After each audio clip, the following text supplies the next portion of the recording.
rubani. Mohamed Mongomongo ni mkazi wa Singida, ni mtumishi wa serikali. Muungano ni kitu chenye faida. Kama Mtanzania kuna umuhimu wa kuenzi muungano, sababu muungano una faida kubwa sana. Kwanza, nchi zetu hizi za bara la Afrika ni changa, zinahitaji kuweka nguvu ya pamoja ili kuwa na nguvu. Kama wenzetu duniani huko Ulaya wanakuwa na muungano, sisi kama wenzetu wana nguvu lakini wana muungano. Sasa sisi hatuna nguvu, kwa tuna muhimu wa kuwa na muungano, kwa sababu muungano unaimarisha amani, kwa maana unaimarisha ulinzi wa nchi. Unapoungana mnaongeza nguvu ya pamoja, mnaweza kushirikiana kwenye mambo mbalimbali katika kuimarisha mipaka yenu. Swala lingine ni swala la kiuchumi.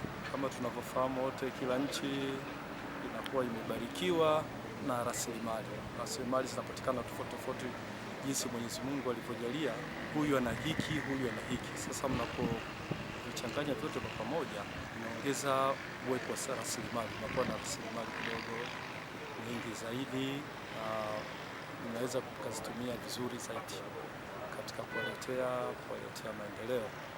Kuna masuala vile vile ya biashara. Mtu mmoja anaweza kutoka sehemu nyingine akaenda sehemu nyingine. Masuala ya uwekezaji, inawezekana mtu kutoka visiwani anaweza kaja bara kufanya uwekezaji. Kuna masuala ya social, jamii.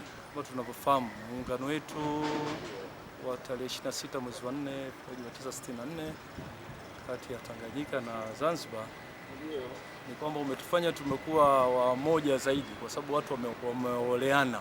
Utakuta Mpemba kaoana na Mnyamwezi, Makonde kaoana na Mpemba, Unguja kaoana na Mzaramo. Kwa hiyo kijamii tunachanganyikana, na hata kibiology unapochanganyikana, mtu ambaye kachanganyika hata kiakili kidogo ana uwezo kibiolojia, anakuwa na afya nzuri zaidi.